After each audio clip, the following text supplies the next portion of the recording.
윤석열 정부의 월북 판단 번복은 대통령실 주도의 정치 공세 프로젝트였음이 밝혀지고 있습니다.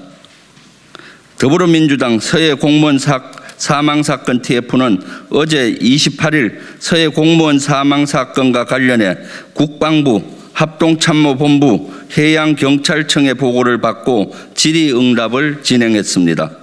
윤석열 정부의 월북 번복 결정 경과를 짚어본 결과 월북 판단을 번복하는 과정에서 국가안보실이 깊게 연루되어 있음을 확인되었습니다.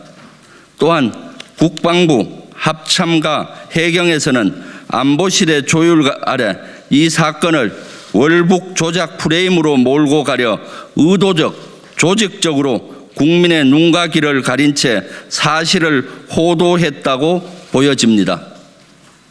이를 둘러싸고 국민의힘은 전 정권 죽이기가 지상 최대의 목표라도 된 듯 TF까지 구성해 문재인 대통령에 대한 고발 협박을 이어갔으며 안보 우려를 무시한 채 무분별한 비밀 자료 공개를 요구했습니다. 검찰이 장악한 윤석열 정부답게 수사 정보만을 가지고 판단을 입맛대로 오려가며 결론을 끼워 맞추는 구시대적 검찰 정치를 시도하고 있는 것입니다. 그리고 이에 맞춰 당, 정, 대가 합동으로 정치 공세 프로젝트를 가동한 것으로 보입니다. 첫째, 2년 전 월북 판단 결과를 뒤집을 만한 근거는 그 어디에도 없었습니다. 2020년 9월 중간 수사 결과 발표 이후 2022년 6월 최종 수사 발표까지 해경의 수사는 진전된 것이 전혀 없었습니다. 또한 윤석열 정부 출범 이후 해경은 수사 검토를 위해 필요한 SI 정보를 열람은 물론 국방부와 합참에 수사협조 요청도 하지 않았습니다. 둘째, 해경의 최종 수사 결과가 바뀐 이유를 물어보니 증거물 확보가 어려웠기 때문이라는 어이없는 답변을 내놓았습니다. 피살된 공무원의 구명조끼, 부유물 등을 확보하지 못했고 중간 수사 단계에서 믿었던 특수정보, SI 정보의 전문을 보유하지 못해 증거로 채택하지 못했다는 것입니다. 애초에 확보하기 힘든 구명조끼와 부유물이 없다고 수사 결과를 바꾼 것은 말도 안 되는 상황입니다.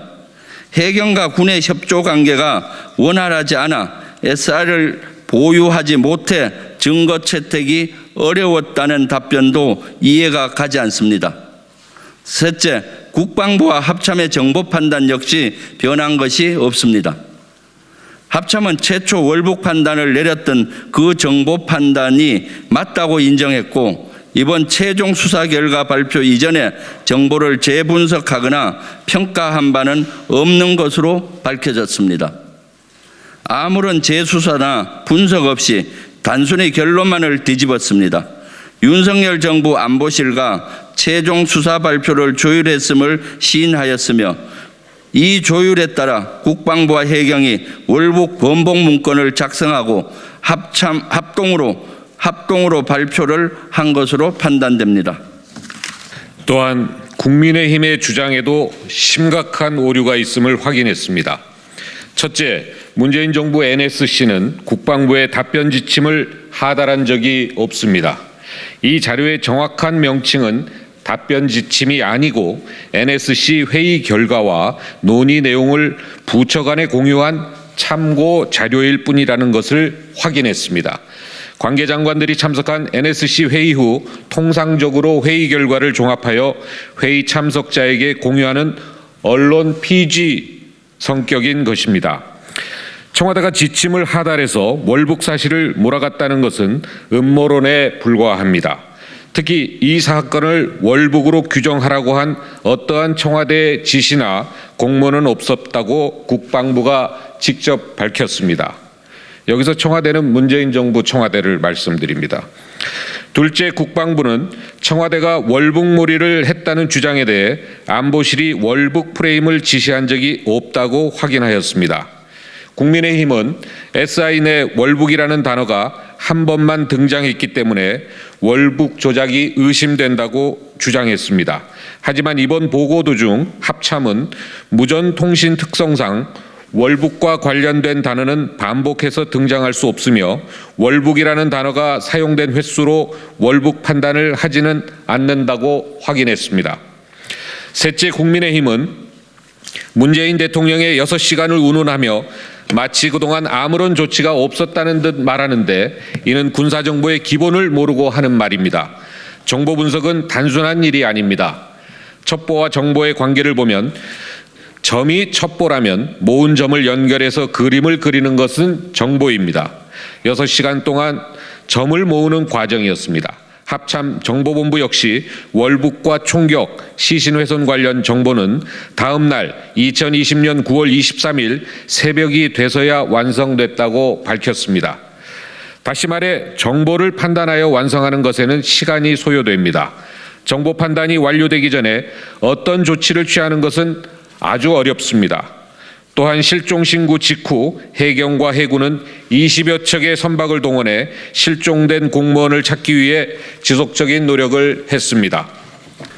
민주당 서해 공무원 사망 사건 TF는 이번 1차 회의를 통해서 대통령실이 해양경찰청과 국방부, 합참의 최종 수사 결과 내용에 개입한 정황을 확인했습니다.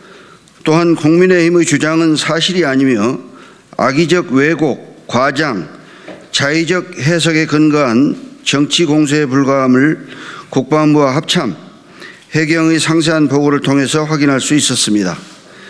TF는 추후 회의에서도 최종 수사 발표 과정에서 대통령실 국가안보실이 개입한 정황과 근거, 경과 등을 낱낱이 밝히고 수사 결과를 입맛대로 골라내거나 부실하게 처리한 증거를 밝혀내겠습니다. 향후 국방부 장관과 해경청장, 안보실장의 보고를 통해 대통령실과의 연결고리를 찾아낼 것입니다. 또한 국방부 협조 후 SI를 열람해서 이 사건의 본질인 월북 여부를 명명백백히 밝혀내겠습니다. 서해 공무원 유족들께는 다시 한번 위로의 말씀을 드립니다. 아울러 윤석열 정부와 국민의힘에 더 이상 정치적 목적만을 달성하기 위해서 이 사건을 악용하지 말 것을 당부드립니다. TF 단장 김병주, 김민기, 김병기, 기동민, 황희, 이용선, 윤재갑, 이건영 의원, 부승찬 전 국방부 대변인, 이상 더불어민주당 서해 공무원 사망 사건 TF 일동